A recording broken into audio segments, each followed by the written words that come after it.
Knowing how to best support your kids can be challenging, especially if they're exploring their sexual and/or gender identity.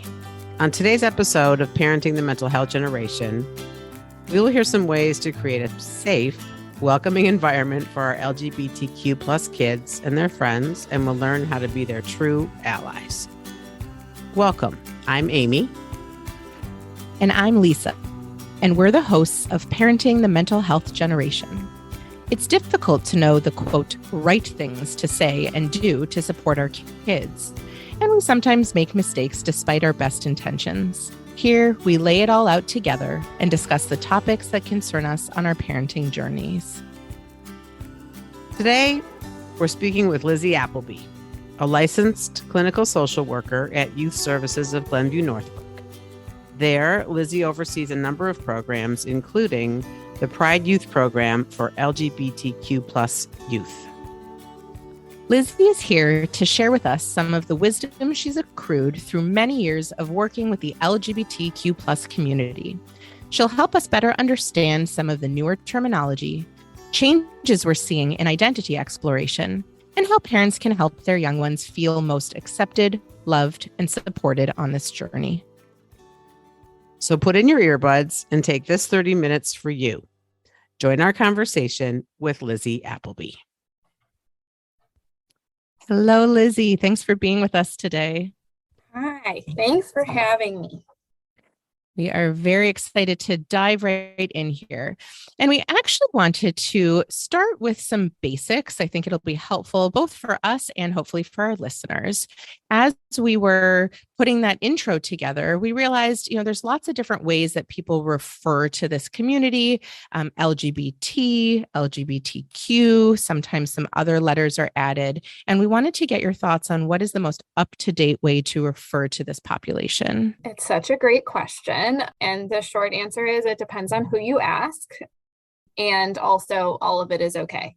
Those are themes I'm sure we'll come back to throughout this conversation, but I think it's important to remember as we're talking about sexual and gender identities, a huge part of being an ally is really about letting go of the need to know exactly the right thing to say the right thing all the time. In our program, we use the acronym LGBTQ+, which we use the plus to just acknowledge that there's lots of identities that aren't represented in that acronym.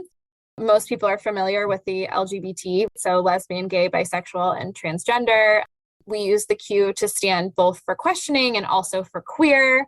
Lots of times people have questions about the word queer. So just naming that, again, that's a word that can mean different things to different people depending on how they use it. We usually say that queer just means not straight or not cisgender. So someone who identifies sort of in the world of LGBTQ identities might use the word queer as a term for themselves. And then again, the plus just to acknowledge, and so many more, lots of identity terms. So it just welcomes everybody in. Yeah, that's how we do it. But again, LGBT is not wrong. LGBTQ is not wrong. Other acronyms are also not wrong. There's not a wrong way, as long as they're, being used respectfully and in a supportive way.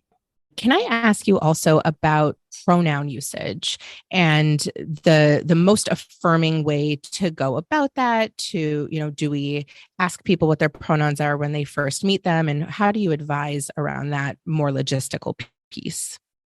Totally. When we're thinking about pronouns, first of all, just reminder on the grammar lesson, pronouns are just words we use to refer to people instead of their name. Which is to say you can always replace a pronoun with someone's name if you know it. So if you're not sure how to refer to someone, you can always use their name. Secondly, in terms of whether or not we should ask people their pronouns, it's totally okay to ask people their pronouns. It's not a disrespectful question. It's okay to ask, what pronouns do you use? What I actually advise people to do, what I think is the most inclusive and most welcoming thing we can do, is to actually share our own pronouns. So, my name's Lizzy, my pronouns are she and her. That doesn't necessarily give me information about someone else's pronouns, but it does create a space where if someone wants to share their pronouns with me, I've made it clear to that person that I know what they're talking about. I'm able to hang in that conversation. I'm interested in respecting their pronouns, but it doesn't sort of put them in the position of having to answer the question. That might feel really uncomfortable for those of us who are cisgender or who don't think about our gender identity a lot, who aren't hanging out in this world. But it's a pretty simple thing we can do actually to like create a more inclusive space where we're talking more about gender and pronouns. You might have noticed increasingly people putting their pronouns in their email signatures. That's essentially the same thing. It's a way of me sharing my pronouns to tell you, hey, I know what pronouns are. So if you tell me what your pronouns are, I'm going to know what you're talking about. And along those lines, would you consider it disrespectful to continue to use a pronoun that you might be comfortable with, even though the person to whom you are speaking or with whom you're having a conversation is not? Yes. To answer your question in short. So again, thinking about sort of bigger picture principles of allyship, we talked about that idea of letting go of the need to be the expert. I think going along with that is that we always use the language that people use for themselves. Even if we don't get it, even if we don't understand, even if we're like not totally sure what it means, doesn't really matter. If that's the language that they're using to describe themselves, then that's the language that we want to use for them. So if somebody shares their pronouns with us, we always want to use the pronouns that they've shared. I say that knowing, and myself being a person, you will get it wrong. You will mess up. You will learn someone's new pronouns and you're going to be like, great, I'm so ready to use he, him pronouns for Jack. I don't know, I'm making up a person, but I'm so ready to use he, him pronouns for Jack. And then you start talking about Jack and you use she, her pronouns. Totally normal. Happens all the time. This is all I do all day. And I mess up people's pronouns all the time. That doesn't mean I'm a bad person. It doesn't mean that I'm doing everything wrong. It just means that I'm a human person who's struggling to make a change. And so the appropriate thing to do when we mess up someone's pronouns is just to correct ourselves and apologize and move on. So Jack went to the bathroom, he'll be right back. The end. You don't need to like collapse in a heap of, I'm so sorry, I'm just working so hard and I'm trying, because that puts the other person in a position of having to take care of our feelings, essentially. So just like you would if you made any mistake, like with someone's name, right? You would just apologize, correct yourself, and move on. You know what's really weird? I'm sort of thinking about the next question I want to ask you. And I'm realizing in myself that I don't know if I know how to ask it, like without being offensive or, and so I'm going to ask it. And if I ask it in a way that isn't proper, will you tell me? I sure will. I'm excited that you're going to ask it. Well, so one of the things that I think this conversation about pronouns leads to, when I'm thinking about our audience in particular, some of whom may not really be comfortable with what we're seeing as an increase in sort of gender fluidity, youth who are identifying as anything but the binary on the gender scale. And so with that comes maybe some discomfort when you're using a pronoun for someone that doesn't appear in the standard way to match that pronoun. Sure. How do we help our audience understand this binary scale and how to be more comfortable with pronouns separate from quote unquote looks? Yeah. Is that okay to say? Like, okay to say, I don't know what I mean, but like, it feels uncomfortable for me. Great. And I'm just going to name, I cannot give you, if you only say these things, then no one will ever be upset at you, pass. I cannot write that for you. So just let it go. Okay. Let it go. I think that's what I'm sort of speaking about in terms of that principle piece, is like, this is also about letting go of the need to never offend anybody, because we just can't engage authentically with identity work without sometimes making comments or language or using words that are going to offend somebody somewhere, somehow. And what we need to be able to do is hear that we've hurt somebody, not take that to mean that they're calling us a bad person, and just change our behavior and be able to own it, right? Like take it in, hear the feedback, but then let it go. And so I'm just going to name that as we're having this conversation. But I think, this can be new for people. We've had a significant increase culturally in terms of talking about trans identities, non-binary identities, gender fluidity. To back up for just a second, because not everyone might even know what we're talking about. So when we say a trans identity, we're talking about someone whose gender identity, or who they know themselves to be, is different than their sex assigned at birth. So the label that they're given at birth based on the parts they're born with. So babies are born, they look at the parts, they go, it's a girl. And then later that person is like, no, I'm not a girl. that might be someone who identifies as trans. Most people in the world, regardless of whether they're trans or cisgender, which just means not trans, regardless of whether someone is cis or trans, will have one of our two binary gender identities. So binary, that prefix bi, meaning two most common. So the two most common gender identities are man and woman, or male and female, boy, girl, however you want to talk about that. So when we say that someone has a non-binary gender identity, what we mean is that that person's gender identity is not one of those two binary options. So it's someone who just identifies as not male or female. And there's lots of different examples of non-binary gender identities. So gender fluid, I heard, agender, all kinds of things. And I'm not going to deep dive into them, not because they're not important, but just because we could be here all day. And again, the takeaway is we always use the language that people use to describe themselves. This has been around. This idea of non-binary gender or trans identity or experience has been around for a very long time. It's not new, although it may feel new to you. And so I think that's important to remember, that if this is something you're just learning about, it's something that we're seeing more in our culture. It doesn't mean that it's actually new to the scene. It's just something that we're learning about more and talking about more frequently, not altogether dissimilar, right, from thinking about mental health in general. We used to not really talk about mental health, and now we talk about it a lot, or increasingly. And so it makes sense that people are feeling a little bit nervous, a little bit unsure, a little bit I don't know how to talk about this. I don't feel comfortable talking about this. Where did this come from? I get it. I get why people are feeling that way. And we can still give it a go. We can still give it a go. We can still engage.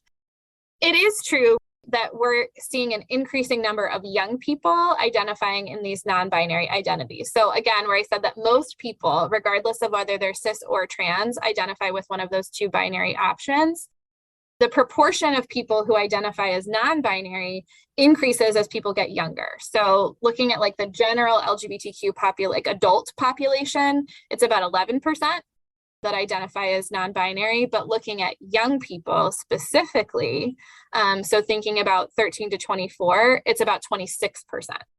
So that's real, right? So that thing that you're noticing, that's a real thing, but it doesn't necessarily mean that it's totally new. That's an interesting statistic to hear about. And I guess I have two questions related to that.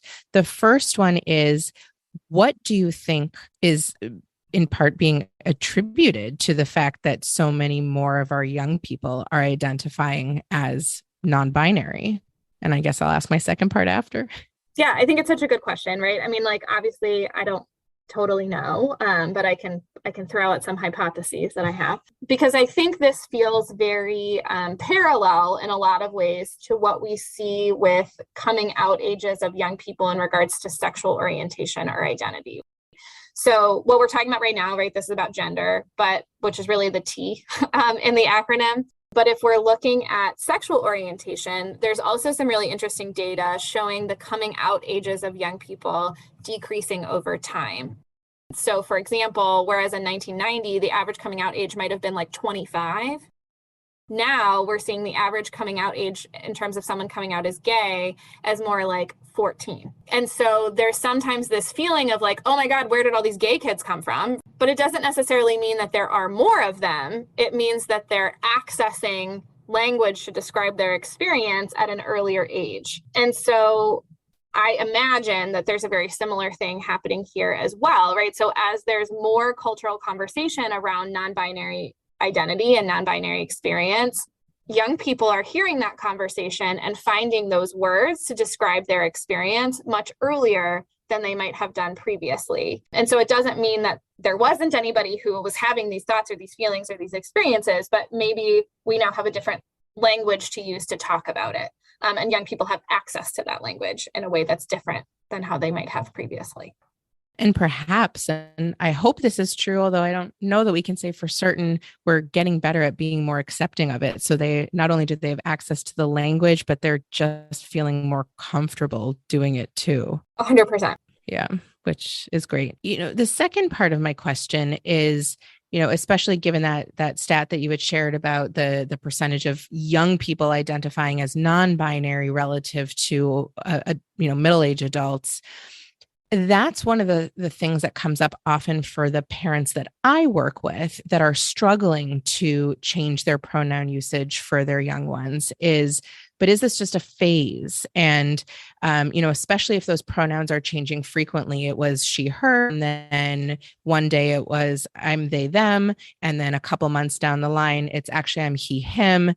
And the parents use this language of they're just going through phases, they're exploring, but that's on them. It's not on me to continue to change what I call my child. And so I'm curious how you respond to parents that have that thought process. Yeah. I mean, just to name an LGBTQ world, we've been responding to it's a phase like forever. This is like something that's always been kind of put out there in terms of minority sexual and gender experience. I want to empathize with a parent who's in that situation. It is hard. It is hard to have to change a pronoun all the time. This is your kid. You've known them literally their whole life, probably. And it is hard, right? It's hard to have to do that. They're asking you to do something that's difficult. And this might be on top of all the other ways that you're trying to support them. So I just want to validate that experience. It's not like it's easy. It's not like a light switch. You just turn it on. And what I always say to parents is I don't have a crystal ball. I cannot tell you where your child is going to be in 10 years, what pronouns they're going to use, what name they're going to use, how they're going to identify. I can't tell you that. What I can tell you is how you not using the name and pronouns that this young person is asking you for is impacting your relationship right now. And so what it says when you aren't responding to your child earnestly asking you to call them by a particular name and pronouns, what it says to your child is, I'm not responding to your needs. And I know better than you what you need. I know better than you who you are, and I'm not a safe person. And that is really harmful. And most parents don't want that. And so for all we know, it could be a phase. That could be the case. This could be a young person who's exploring an identity that's maybe later they're going to say like, you know what, I tried that out and it wasn't for me. I don't see that a ton, but it could happen. But regardless, you have the potential of damaging your relationship with your young person if you're not demonstrating to them that you trust them, that you're there for them, that you're a safe person. One of the things that I constantly am talking to parents about in the Catch Parents Connect support groups that we run and just conversations that I have in this job is this idea of validating their children's feelings. Like if you do nothing else today, validate what your kid is telling you or showing you by his or her or their behavior. And that's kind of the, ultimate starting point for supporting your kid's mental health. And it is also, in your mind, the ultimate starting point for validating your kid's human beingness. Yeah? Yes. I could not nod more enthusiastically. I realized you can't see my nods in a podcast. Yeah, nodding on a podcast does. 100%. Validate, empathize, all that stuff. We can validate our kids' feelings, even if we personally don't agree with the content. So even if my kid, and like, this is a hot take, some people might not totally agree with this, but even if we don't totally believe that our kid is really trans or really whatever, you using a particular set of pronouns actually doesn't have anything to do with that. You can not believe that that's going to be the case for them forever and still use the pronouns they're asking you to. And I think that's really important that you do that because it is a part of that validating. Well, and let's explore for a minute together the challenges that a young person might feel and the challenges to a young person's mental health if they are, even if it is a phase, but if they're exploring or discovering or becoming who they really are. That is not an easy place to be in this world. No. And that must have a pretty significant effect on their emotional well-being, regardless of the response from parents, friends, family. And so can you speak a little bit more about what we can do to support them other than honoring their pronouns? Sure. Yeah. I mean, I think just to reiterate, what you've said, yes, absolutely. LGBTQ young people struggle with mental health at a much, much higher rate than their cis and straight peers. So, not to throw stats on it, but I think they're shocking. So when we look at LGB students, so this is sexual minority students, are 4 times more likely to attempt suicide than their straight peers. 4 times. I mean, and when we look at sort of the statistics talking about trans and gender expansive young people, we don't have as clear of data. But what we do know is that 40% of trans adults reported having made a suicide attempt. And of those, 92% of those suicide attempts were before the age of 25. And so what that wait. 40% of trans adults report having made a suicide attempt. Correct. Holy cow. It's staggering. It's staggering. And I mean, nearly half, right? I mean, the loneliness, the disconnection, the feeling of like no self-worth, whatever it, I mean, that number is so high. Right. Wow. And can we flesh that out a little more though? Because I don't think it's being trans that in and of itself leads to depression, right, Lizzy? No, right. Yeah. And I say this all the time. LGBTQ young people experience these higher rates of mental health concerns, of suicidality, not because of who they are. It's not that there's something like fundamentally broken about them. It's because of what they experience in the world. So like what Amy was talking about in terms of, rejection from peers, rejection from family. We have young people who are just like not using the bathroom, like literally all day at school because they're afraid to go into the bathroom that feels safe to them. We have young people that are fearful about sharing who they authentically are with their families because they're fearful about losing access to housing. I know these are statistics we hear like nationally, but they're also true in our local community as well, right? These are also things that I'm supporting young people with here. And I think that these challenges, it's not easy to share who you are, but it's also not easy to not share who you are, right? 100%. And so struggling with that internal push-pull between like, I want to authentically be myself. And again, especially if we're talking about adolescents, their whole developmental stage is about being who they authentically are. That like search for identity, that's like what it's all about for them. So there's this huge pull to like be your authentic self. And then on the other side, there's also this huge pull to like keep that under wraps for fear of what's going to happen to you if you share. I haven't ever had to parent a kid who does not identify as a cisgender kid. But what are some of the reasons? I mean, is it fear, do you think, that a parent would react so strongly to a kid coming out to them in whatever form that might be? Is it fear? Is it shame? Is it a mixture of all of it? What barriers do we have to help our community get over in order to be better allies to these kids? Obviously depends on the person, depends on the family. I mean, I think most common conversations I have, I do think fear is a huge part of it. I think this sense of, I don't want this to be really true about my kid, because if this is really true about my kid, then they're going to experience violence, loss, rejection, whatever. And so I'm going to do everything I can to make this not true for my kid because I want to protect them. And I would say that's the most common conversation that I have, is some variation on that. I also do think there's a piece of shame happening, right? Especially depending on what the parents' background is. Sometimes it's like, I grew up in a place where I thought this was wrong.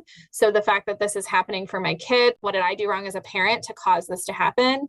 I think actually what I often see around thinking about shame is, wait, I thought I was like super liberal and down, and now I'm having this emotional reaction to my kid sharing this with me. What's wrong with me that I can't be the supportive parent that I want to be, and then feeling bad about that, and then sort of like projecting that in different ways, like onto your kid, and that anger at yourself coming out in ways that don't feel helpful. So like, to normalize, it is totally normal for parents and adult family members to go through feelings of loss related to their kid coming out. I have a baby, she's almost 1, and I have so many plans and visions and like all of these dreams about things I want for her. And like, I have a trans partner, I'm super supportive, and I want her to be whoever she is. And also like, some of those ideas that I have about her future might be different if she decides later that, we're going to use different pronouns and a different name, and she's going to have a different life. And that's awesome. I 100% want her to be her full and authentic self. And might there be some sadness for me about the idea of not picking out a wedding dress for her, or whatever it is that feels true or authentic or meaningful to you. And so those are super normal feelings. And it doesn't mean that you're a bad person because you have those feelings, and you have to work through those feelings so that you can support your kid. Yeah. Right. It's back to the whole validation thing, right? It's validating to hear that it doesn't feel good, or it's scary, or it's upsetting to hear something about your child that you may not have planned on. At the same time, it's the yes and, Totally. and you still, yeah. There's many ways to show love, right? And yeah. I also feel like it's hard for parents to just stay in the moment with this sometimes, and their brains go many steps and years sometimes ahead. And so then the slew of concerns around, like, well, they want me to use the other gender pronouns. Does that mean they're going to want surgeries? And are things going to be irreversible? And what if this was just a phase and we've made mistakes? And I think it makes it very hard for parents to just be with that child in that moment, embracing and accepting them who they are, without sending their own anxious thoughts a million miles away. 100%. Because I feel like, right, that's like a thing that we as adults in young people's lives actually do really well.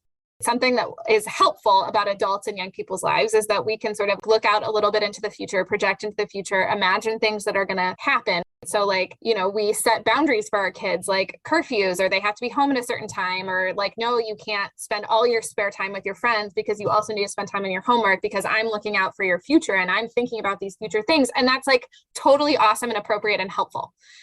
Except when we start talking about transition or gender journeys, it is true, right? Parents are starting to do this like, oh my gosh, 5 years from now, 10 years from now, 6 months from now, whatever. And the young person is just not there. Mm-hmm. Like they're just trying to share authentically where they are in this moment and looking for your response in this moment. Most of the time, like also to normalize. Sometimes it's the other way around, where like a young person has been sitting on this for a long time and then finally shares with an adult family member, or shares with a parent, and they are ready for all these things because they've been sitting with it for like 4 years before they chose to share it with their parent. And now they are ready for hormones, or they are ready for these different kinds of transition. And the parent is like, whoa, like I just got here. And again, So let me stop you there, yeah. Lizzy. Can you, assuming that every parent who's hearing this news wants to react from a place of love, let's take that assumption. Like they want to. Well, I mean, I think that's true. Right. I mean, it is true. Mostly. Yeah. I think every parent, generally speaking, wants to react from a place of love. Love looks different for everybody. But yes. So let's model some ways that we can help our parent listeners respond and react. And what are things that they can say that are not harmful and affirming? Thanks for sharing. That one never gets old. Thanks for sharing that with me. Wow, like it must have taken a lot for you to share that. Thanks so much for sharing that with me. Even if you're sitting in silence, which is also an okay thing to say, just saying like, wow, I'm really taking that in. Just like naming what's happening for you so that they're not filling the space with narrative about what you're thinking, because that's what's going to happen if you don't say anything at all. They're going to assume the worst. Which again, it's not about you. They're just scared. So I think, naming that in the moment. If they're frustrated with you because you're not doing what they think you should be doing, or they're asking for something that you're not willing to give them right now, you can validate that feeling of just like, I totally get that you're frustrated with me. This is something you really want and I'm not giving it to you. That sucks. And you can say that sucks without you having to change your perspective or change your mind or do something different. It just sucks. Yeah. Yeah. And for right now. Yeah. For now. Right. I always think curiosity is welcome, rather than making assumptions about what's happening for your young person, like bringing some curiosity to the conversation. Tell me how long you've been thinking about this. Why are you sharing with me now? That's a question I often have. I think sometimes parents are making assumptions about what their kid is asking for when they're sharing versus being curious about, I want to support you. Like, how can I do that? Or like, what are you looking for? Just like naming what you want to do. You can name, I don't know how to do this. I'm not perfect, but I really want to. That intentionality can go a long way. So I think those are sort of like initial things I always think about for parents, and just responding from that, validating, empathizing, being authentic and honest. Truth telling. Right. Yeah. I mean, can you even go as far as to say, this is very difficult for me. This is uncomfortable for me. 100%. Yeah. And I think the more authentic you are, the more that's going to resonate as you showing up. What's not helpful, which I've seen this happen before in family dynamics, what's not helpful is to say like, I'm 100% on board. I'm totally here for it. And then that not be true. And then that's very confusing for a young person. It's totally better to just sort of like name your truth, which is, I don't totally know what to say right now. I'm really taking this in. I love you. That is a great response. If it's true, right? If that's real, if that's what's true for you. And Lizzy, can you share more for our listeners who maybe don't have a child of their own right now who's just come out, who needs a response, but more so who want to be allies for their own kids, for their kids' friends when they come over, for people perhaps like myself who have younger children who, I know one thing I do is I try to make sure that the books in our house don't all have a male and female married character in them, and just introducing all different kinds of family types and different kinds of couples and different kinds of identities to make that just a normal part of growing up. But can you just talk more about other ideas that you have for how do we just show in general that we are allies and mean it? Yeah, totally. And I think like the reality is like probably most people listening to this podcast like don't have an LGBTQ plus kid, right? Just like statistically speaking. So that doesn't mean that like these things don't apply. Even if your kid isn't an LGBTQ plus young person, those things are still helpful and ways you can engage with your kid. I think thinking about how we support our kids in being allies, or how do we create a space in our house where if other young people come here that they know this is a space where they're going to feel safe and supported. I think one thing that I always encourage parents to do is help build the empathy skills of their kids. I love a wonder aloud, which is essentially a way to ask a question without expecting a response. If you're watching something on TV or you're reading a book, like, I wonder how it might feel to be the only LGBTQ person in the friend group. They don't have to respond to you. Like, how do you think it would feel? I mean, you can say that, but I think sometimes we're just like planting the seed so that they could do some wondering on their own. I love a soy.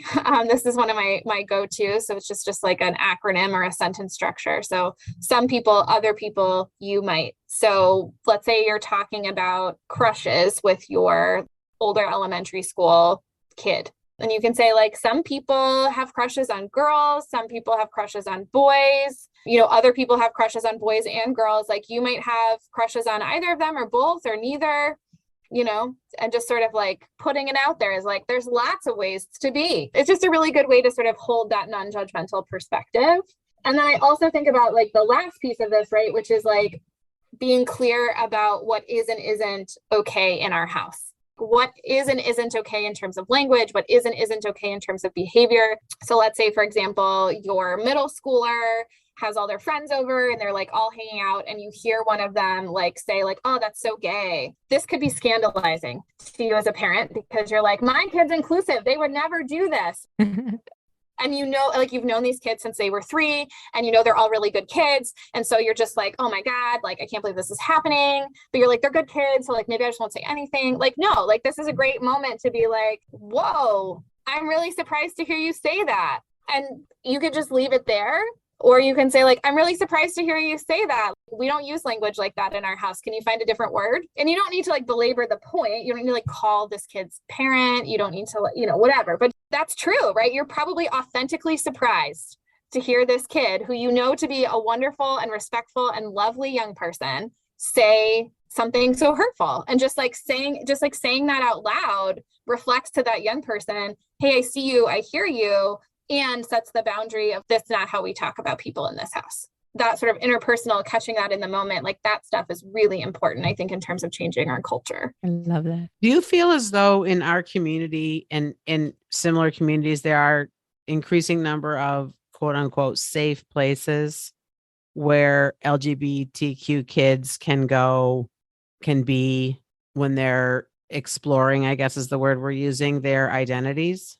Like, I know what you offer at the Pride program is a safe place for kids to show up and process and talk. Do you feel like there are increasing places at schools and other places in communities where kids can be other than in homes that are safe? One of the things that I've really enjoyed watching grow over the last few years is the increasing number of GSAs, which are formerly known as Gay Straight Alliances, presently called Gender and Sexualities Alliances. Did not know that. See, there you go. Didn't know it changed. Fun fact. Yeah. Which are increasing in number, especially in middle and elementary schools. Amazing. Which I think is just awesome. Because again, to be a part of a GSA, you don't have to be LGBTQ, right? Right. It's an allyship club too. So it's just a space where young people can be having these conversations, know that it's going to be supportive. That's Sometimes great. kids go, if their sibling is LGBTQ or whatever, to just feel supported in that way. So I think that's awesome. That is fantastic. I'm curious about this. You mentioned at some point, one of the things some of the kids that you work with are coming in with his difficulties with not feeling comfortable using a certain bathroom at school and whatnot. Are you seeing changes in the schools as of recently or at all in how accepting they are of, I guess, maybe less sexual identity, but gender identity? I think, yeah, in a lot of really great ways. In Illinois, the Illinois School Board of Education released some guidance in the last several years that is really affirming of trans students. It's non-regulatory, so schools don't have to do it, but it creates a pretty strong guideline for schools, which I think has been really helpful, which encourages things like letting students use the bathroom that they feel most comfortable in, letting students use the name and pronoun they want to use at school, things like that. So yes, in lots of ways, it is always harder for students who don't have parent support, which can feel really frustrating, right? Because those are the kids who maybe need the most support from school, but because they don't have that parent advocate, sometimes it's really hard for them to access what the school is doing. If they want to use a different bathroom, how do they get access to that? How do they change their name at the school? Stuff like that. But I do think schools are much more open to supporting students than they used to be. I have a feeling that, people who listen to this conversation may be more curious after this conversation because you've been extremely open and helpful and passionate. And I think people might want to explore more. Would you be willing to share a book or two or a resource or two for the parents who are listening to this podcast that we could put in the show notes that might be a good place for them to begin a journey of understanding this? Sure. I think this isn't necessarily the most sort of introductory in the sense of content, but the book Transitions of the Heart is one that I recommend to parents all the time. It's an anthology of stories from moms, specifically from moms of trans and gender expansive kids of all ages. And I think it's awesome because it really gives that opportunity to hear those first person stories where it's really about, this is about how I felt. This is about how I showed up. This is about my relationship. It's not about this is the right language or this is the wrong language, because at the end of the day, what we're talking about here is relationships. We're talking about how to support one another and being our authentic selves, regardless of the vocab and the politics and whatever. That's what it's really about. And so I think that book does a great job of speaking into that. I think the classics in terms of gender exploration is The Transgender Child and The Transgender Teen are really comprehensive books. They're geared towards parents, but also professionals or people who are just wanting to learn more about what that looks like. They're really good reads for some good, solid information, if that's what you're looking for. Thank you so much, Lizzy. This has been incredible. And it's honestly given me so much to think about as the parent of younger ones. How do I build a home that is just as loving and accepting to my kids and to, when they get a little older, their friends that are coming over for pizza nights, and just make sure that it's a safe place for all to be. So thank you very much for being here to talk with us today. Thanks for having me. Excited to be just a part of ongoing conversations about how we get to be with each other in the world. Our community is lucky to have you, Lizzy Appleby. You are a loving soul. Thank you for joining us. And to our listeners, stay current on all Catch programming by liking us on Facebook at Catch Is Community or by visiting our website, catchiscommunity.org. We're glad that you joined us to continue the conversation. It's important to talk about our mental health and to reach out for help if needed.